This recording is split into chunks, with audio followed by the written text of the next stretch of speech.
There are 7 words of prophecy for someone here. I don't know who you are, but make sure you receive it right there where you are. The Lord said I should tell you that the stubborn enemy that has been pursuing you, you shall bury that enemy in the name of Jesus. Yes.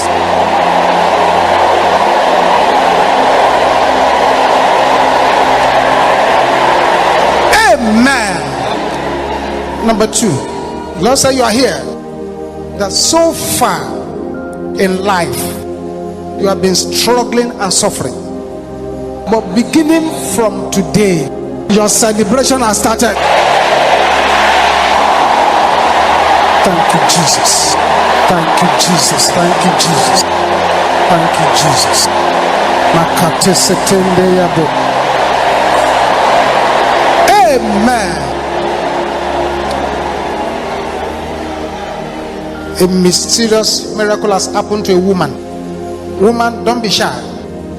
Come forward to testify so that the miracle will be permanent in your life. Number 3, there's a word for somebody here.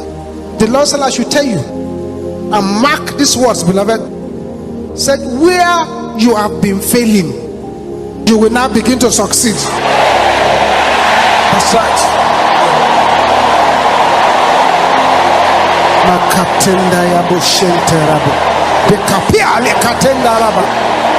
Amen.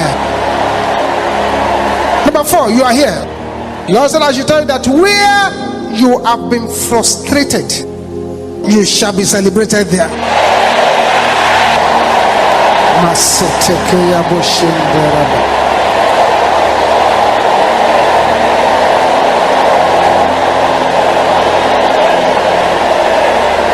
There's someone here too. The Lord said I should speak these words to you. He said, as a result of the way you were praying here today, that it will embarrass and daze you with blessings.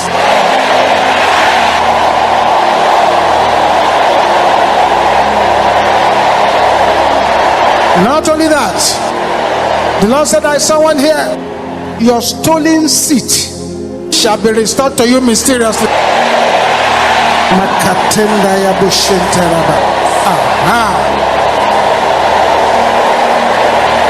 Thank you, Jesus. Thank you, Jesus. God shall waste your wasters, and your life will be a huge testimony.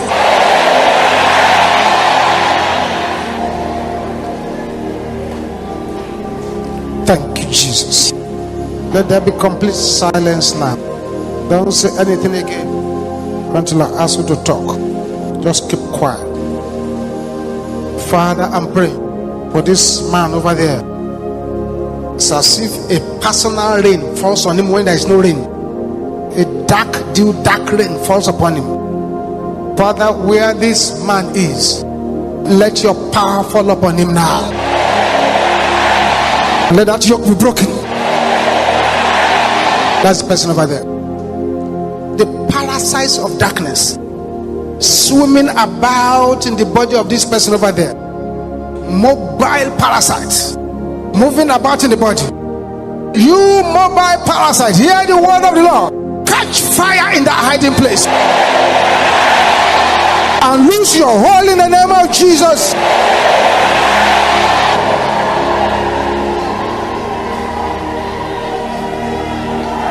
Yes, that's the power of God coming upon that person.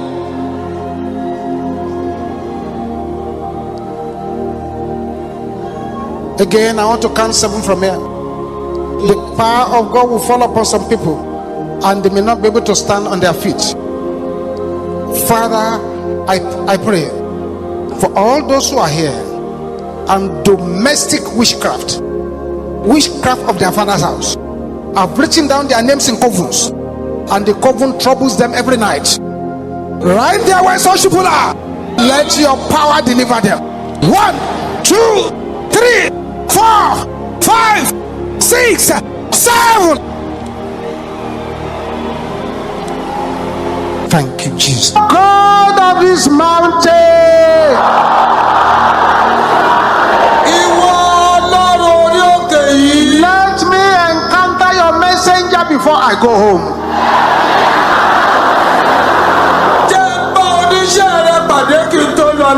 Can I hear you shouting it?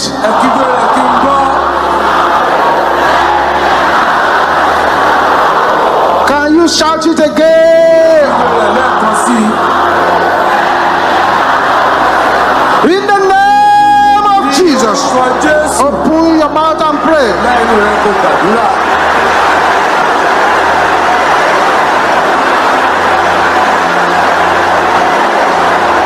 Thank you, Jesus.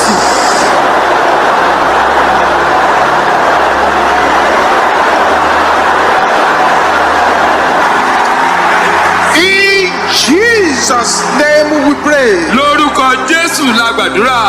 Any satanic joy about my life, Gbogbo ayọ̀ Sátánì lórí ayé mi.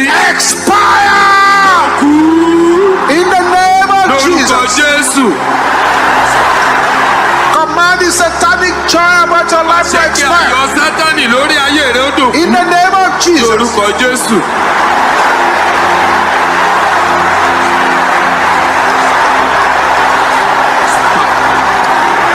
In Jesus' name we pray. Lórúkọ Jésù la gbàdúrà.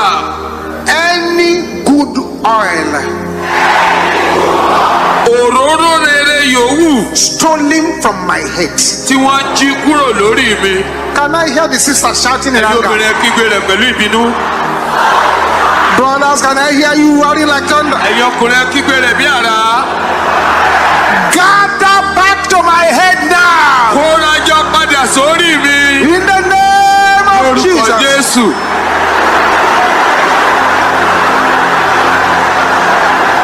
Gather back to my head now. Kórajọ padà sórí mi báyìí. It's happening, it's happening, it's Ó ti happening. ṣẹlẹ̀, ó ti ń ṣẹlẹ̀. In Jesus' name we pray. Lórúkọ Jésù la gbàdúrà. My destiny Àyànmọ́ mi become a terror to the enemy. di ẹ̀rù jẹjẹ fún In the ọ̀tá. name of Lórúkọ Jesus. Jésù. Command your destiny to become a Jẹ́ kí terror to the àyànmọ́ enemy. rẹ di ẹ̀rù jẹjẹ fún ọ̀tá. In Jesus' name we pray. Lórúkọ Jésù la gbàdúrà. Powers Ẹ̀yin agbára wanting me to be a candidate of incurable disease. tó fẹ́ kí n di ẹni tí yóò ṣàìsàn tí ò gbóògùn. Can you shout if you take threat? Kígbe rẹ̀ pẹ̀lú ìkórira. What are you waiting Ilé for? ń dúró In the name of ní Jesus. orúkọ Jésù. Oh yes. Bẹ́ẹ̀ni, I refuse to be a candidate of incurable kọ̀ disease. láti di ẹni tí yóò ṣe àìsàn tí ò gbóògùn. Yes. In Jesus' name we pray. Lórúkọ Jésù la gbàdúrà. Powers Agbára seeking for my shame tó ń fẹ́ kí n ṣẹ̀ sí before I leave this place. kí n tó kúrò ní In the name of Jesus. orúkọ Jésù. Yes.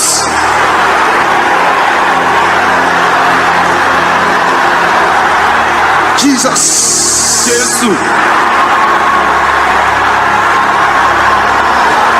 In Jesus' name we pray. Lórúkọ Powers agbára tying me down with failure at the edge of success.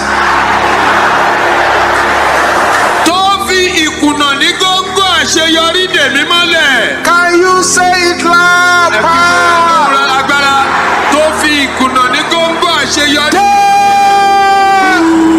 In the name ní of orúkọ Jesus. Jésù. Open your mouth, open your mouth, open your mouth. Lẹ́nu rẹ lẹ́nu rẹ. Yes. Bẹ́ẹ̀ni.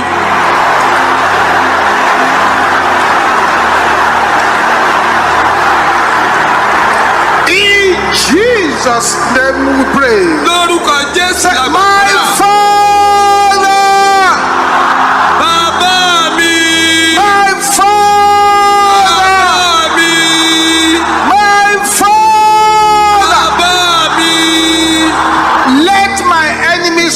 when no one is pursuing them. Jẹ́ kí àwọn ọ̀tá mi ó bẹ̀rẹ̀ sí í sá nígbà tẹ́nìkan kò lé wọn. In the name of Ní Jesus. orúkọ Jésù. Yes. Let them begin to run Kí wọ́n máa sá when no one is pursuing nígbà them. tẹ́nìkan kò lé wọn.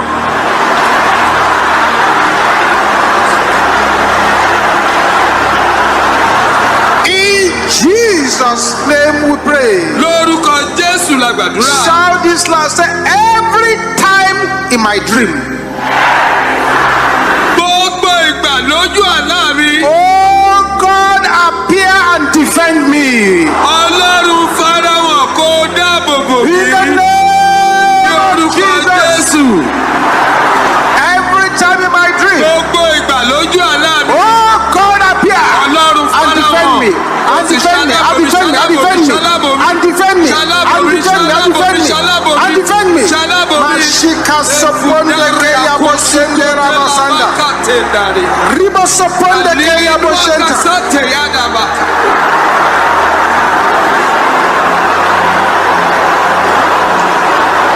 Yes. In Jesus' name we pray. Lórúkọ Jésù la gbàdúrà. Communication gadget of darkness. Irinṣẹ́ ìbáraẹnisọ̀rọ̀ òkùnkùn. Can you say that loud? Ẹ kígbe rẹ̀ lóhùn rárá. Transferring my information. Tó ń gbé ìròyìn nípa mi. Can I hear you shouting Ẹ that? kígbe rẹ̀ lóhùn òkè. Catch fire! Lánà. In the name of Jesus. Lórúkọ Jésù. Somebody is breaking through over Ẹ there. ti lu àlùyọ níbẹ̀ yẹn o.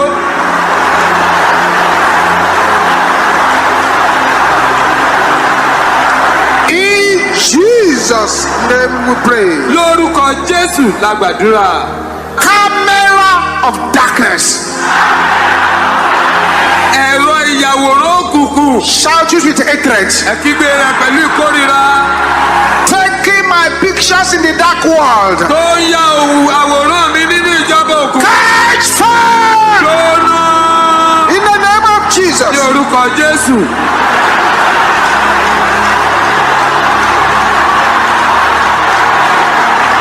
Set the camera on fire. Dáná sun ẹ̀rọ ìyàwòrán náà.